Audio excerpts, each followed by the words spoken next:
Anna de Lisbeth, de Hans Christian Andersen, tradução de Almiro Holmes, voz Iba Mendes.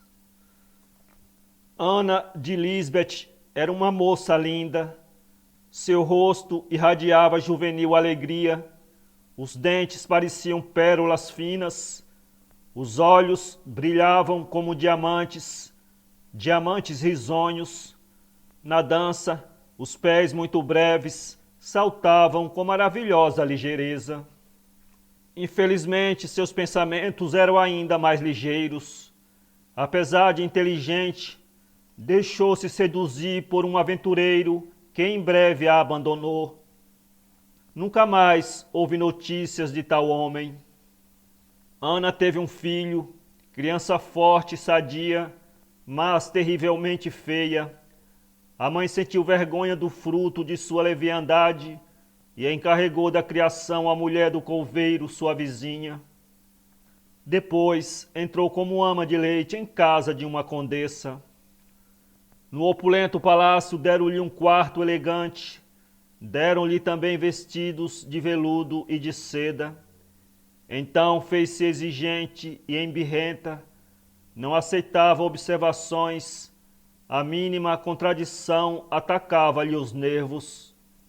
O pequeno conde era delicado como um príncipe, belo como um anjo. Ela consagrava-lhe todos os seus cuidados e carícias. E o seu filho continuava em casa do couveiro. Lá poucas vezes assobiavam as chaleiras. Em compensação, não faltavam más palavras. O pobre menino estava quase sempre só. Ninguém se importava com seus gemidos. Chorava até dormir. Quando se dorme não se sente fome nem sede. Vaso ruim não quebra, diz o provérbio. O filho de Anna de Lisbeth não o desmentiu. Cresceu sem conhecer a mãe. O couveiro recebera dinheiro para guardar segredo.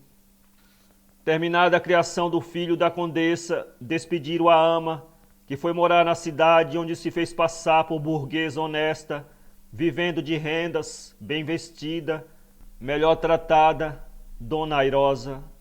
Abandonaram o filho à desgraça, como o pai a havia abandonado. O couveiro tirava do rapaz todo o partido possível. O filho de Anna de Lisbeth passava uma vida dura, sem vislumbre de esperança, sempre maltratado, suportando frios e chuvas sem queixumes, e como era feio, muito feio, toda a aldeia motejava dele, ninguém o amava. Mais tarde entrou como um grumete numa chalupa miserável, e aí encontrou novos sofrimentos. O capitão embriagava-se frequentemente, e em tais ocasiões o rapaz sofria uma chuva de pancadas. O pequeno Lisbeth parecia ter nascido sob má estrela.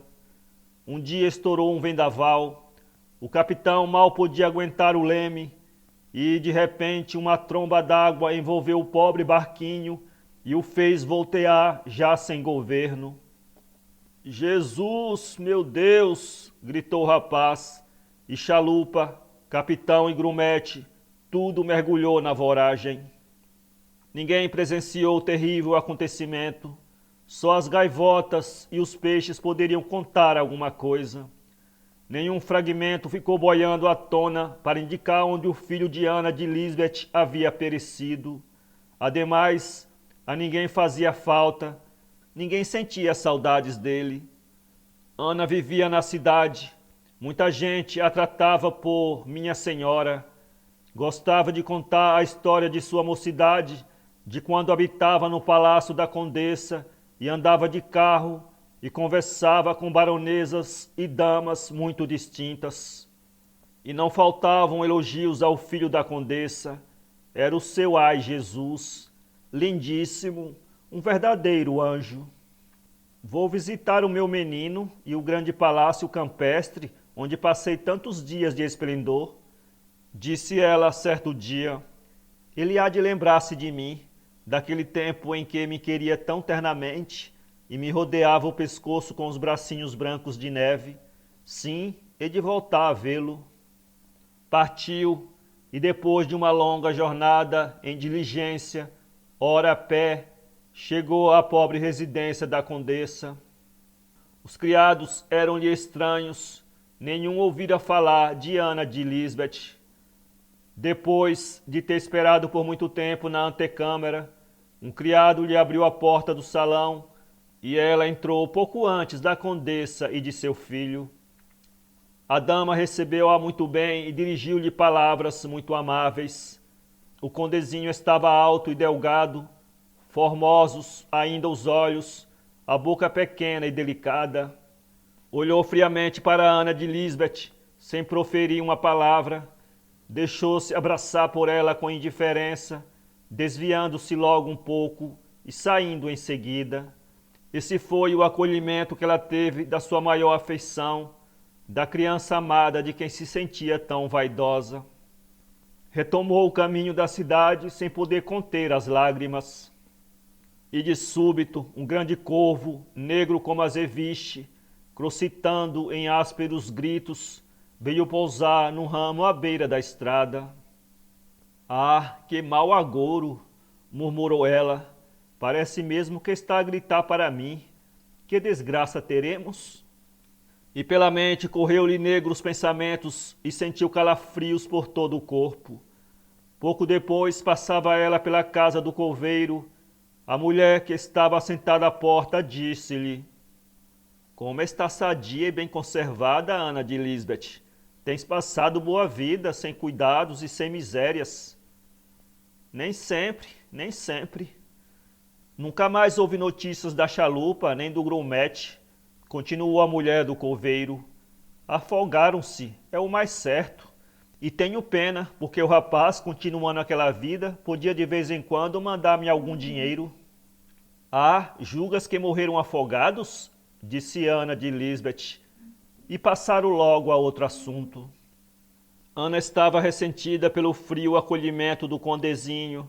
Nada disse, porém, a mulher do coveiro.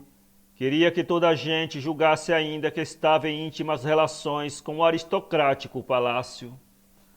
E de súbito apareceu outra vez o corvo com seu crocitar lúgubre. Anda hoje a me perseguir, disse Ana de Lisbeth, inquieta e nervosa. A mulher do coveiro preparava o café e Ana, deitando-se no canapé, em breve adormeceu. Viu então, no sono agitado pela primeira vez, aquele com quem nunca sonhara, o filho de suas entranhas, que naquela mesma casa havia sofrido fome e pancadas e que repousava agora no fundo do mar, sabe Deus onde. Parecia-lhe que um rapaz, alto e robusto, quase tão formoso como o condezinho, abria a porta e dizia: Aí vem o fim do mundo, agarra-te bem a mim, tu és minha mãe. No paraíso há um anjo que só quer salvar-te, segura-te bem para que ele te leve para o céu. E sentiu-se abraçada pelo mancebo, mas logo ouviu-se um grande ruído, como se o mundo baqueasse, e o anjo elevou-se para o céu, sustentando-a pelas roupagens. Então começou uma luta tenaz, pois ao mesmo tempo que o anjo tentava levá-la para cima, uma multidão de mulheres a segurava pelo vestido, loucas, desesperadas, clamando em tumulto: Nós queremos salvar-nos também. Seguremo-la bem, não a larguemos de modo nenhum. Por fim, rasgaram-lhe as roupas, e Ana de Lisbeth viu-se abandonada do anjo, despenhada em fundo abismo, e nisso acordou de repente, porque ia caindo do canapé abaixo. De tal modo a perturbaram aquelas ideias que, a dizer a verdade, não poderia contar o extravagante sonho, todavia estava cheia de desconsolo, de vagos, inexplicáveis sobressaltos. Tomou uma chávena de café com a mulher do coveiro e partiu logo para não perder a diligência. Chegou, porém, atrasada e só no dia seguinte partiria outra carruagem. Não quis, contudo, passar a noite em casa do coveiro e, como havia um esplêndido luar, resolveu ir a pé pela estrada à beira-mar. Na campina, nem um mínimo ruído, nem o coxear das rãs, nem os assobios das corujas, nem mesmo o brando marulhar das pequenas vagas. Naquele silêncio havia um certo quê de solene, de lúgubre. Ana caminhava, seguia resoluta pela estrada, a princípio sem pensar em coisa alguma. Os pensamentos, porém, nunca abandonam de todo a mente humana. Às vezes parecem adormecer, mas nada. Há muitas pessoas sempre tranquilas, porque sabem que nada têm a temer das leis, da justiça de seu país. Não pensam nas contas severas que têm de prestar ao Supremo Juiz das suas ações boas ou más, até das mais ocultas. Ana de Lisbeth era assim, passava por pessoa honesta e boa, e isso era-lhe o suficiente. De súbito parou para ver um objeto que se destacava na praia. Era um chapéu velho, provavelmente arremessado pelo mar. Depois de ter examinado o chapéu por um instante, recomeçou a caminhar e estacou de novo ante um objeto mais singular. Julgou ver o corpo de um homem estendido sobre uma pedra comprida. Um calafrio de terror percorreu-lhe o corpo. Tentou fugir. As pernas tremiam-lhe e nada havia que temer. Era apenas a sombra de uns altos caniços projetada pelo luar. Pouco a pouco, porém, o pavor se apoderou dela e agora os seus pensamentos excitados concorriam para essa impressão.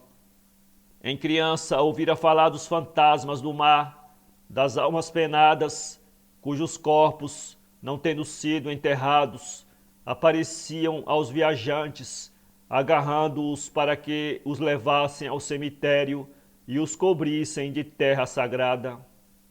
Segura, agarra! Gritavam sempre os lúgubres fantasmas. Essa lembrança recordou-lhe o pesadelo, o grito das mulheres que a tinham segurado, a criança querendo levantá-la no momento supremo. Seu filho, a criança que ela nunca amara, que havia esquecido e que havia perecido tão miseravelmente no naufrágio, não poderia voltar como espectro a bradar também: segura, agarra, leva-me para a terra sagrada? Esses terríveis pensamentos caíram como marteladas no coração de Ana de Lisbeth. A custo respirava, inquieta olhava o mar, uma névoa espessa surgia das águas e vinha rodear as árvores e os arbustos, dando-lhes aspectos inesperados. Olhou para a lua e o astro melancólico pareceu-lhe agora frio e esquálido como um rosto cadavérico. E no silêncio noturno do mar e da campina, surgia agora uma voz indefinida, nem grito, nem gemido, mas pronunciado rápida e constantemente. Segura, segura, leva-me para a terra sagrada. Seria a alma errante de seu filho? Da criança nunca amada que se perdera no mar? Ana de Lisbeth apressou o passo, e a nervosa, febril, resolveu tomar a direção da igreja. Ali talvez encontrasse a paz. Tentou seguir o caminho mais curto, mas sentiu então um peso sobre os ombros e a tal voz, agora mesmo próxima do ouvido, a murmurar, como num sopro a repetir sem cessar: enterra-me, enterra-me. Ana tropeçou, ajoelhou-se e por um bocado caminhou de rastos. Se o túmulo fosse o esquecimento de tudo, ela mesma teria aberto o seu túmulo. Levantando-se, viu então 4 cavalos relinchando e vomitando fogo pelos olhos e ventas. Puxaram um carro fúnebre e no carro ia sentado um malvado senhor que, havia um século, muitos crimes cometera naquele sítio. Todas as noites, à hora dos fantasmas, rezava a tradição, ele entrava no velho castelo e o seu rosto, em vez da palidez da morte, era escuro como um carvão. Passando, acenou a Lisbeth, dizendo-lhe: cautela, Em breve te esquecerás do filho e poderás andar como eu nesta carruagem brazonada. Impelida pela coragem do desespero, Ana desatou a correr e entrou no cemitério. Estava coberto de cruzes e de corvos negros como azeviche, que, ao luar, agora fraco, apenas se podiam distinguir. A mãe dos corvos, olhe a madrasta! Crocitaram as aves fúnebres, avisando Ana de Lisbeth. Um pavor imenso se apoderou da mulher. Temia ser mudada numa daquelas aves, se a sepultura não fosse aberta logo. Deitou-se sobre o solo e começou a abrir a cova. A terra estava dura. Em breve estava com as mãos ensanguentadas. O queixume do fantasma continuava a soar nos seus ouvidos. Receava ouvir o cantar do galo, ou ver o primeiro raio do sol, pois em tal caso estaria perdida. Ora, ao cantar do galo, ao romper da aurora, só havia metade da cova. Sentiu uma gélida mão pousar-lhe sobre a fronte e outra no coração. Metade de uma sepultura não basta, gemeu o fantasma, que logo sumiu no fundo do mar. Ana de Lisbeth caiu sem sentidos, como morta. Naquela manhã, 2 camponeses encontraram-na assim, não no cemitério, mas na praia junto ao mar. Ela abrira um buraco na areia e estava com os dedos feridos pelos seixos. Ana padeceu prolongada enfermidade. As angústias da consciência despertada pelo temor de Deus transtornaram-lhe a cabeça.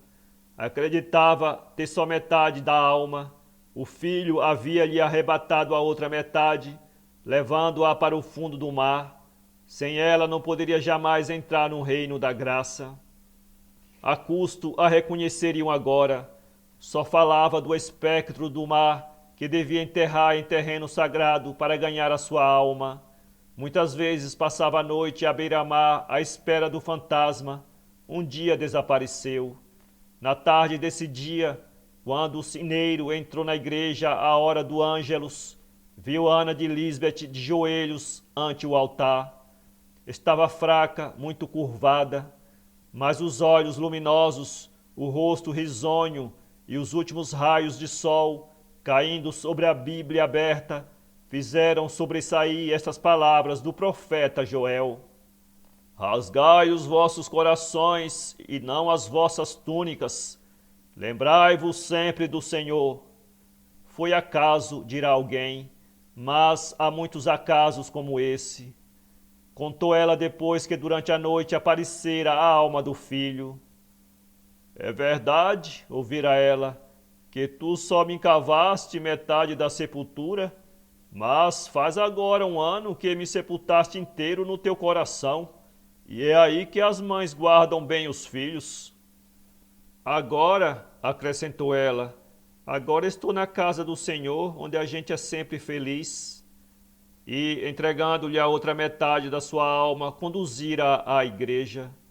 Quando o sol mergulhou no horizonte, a alma de Ana de Lisbeth subiu à morada, onde nada temem os que muito se arrependeram e muito padeceram.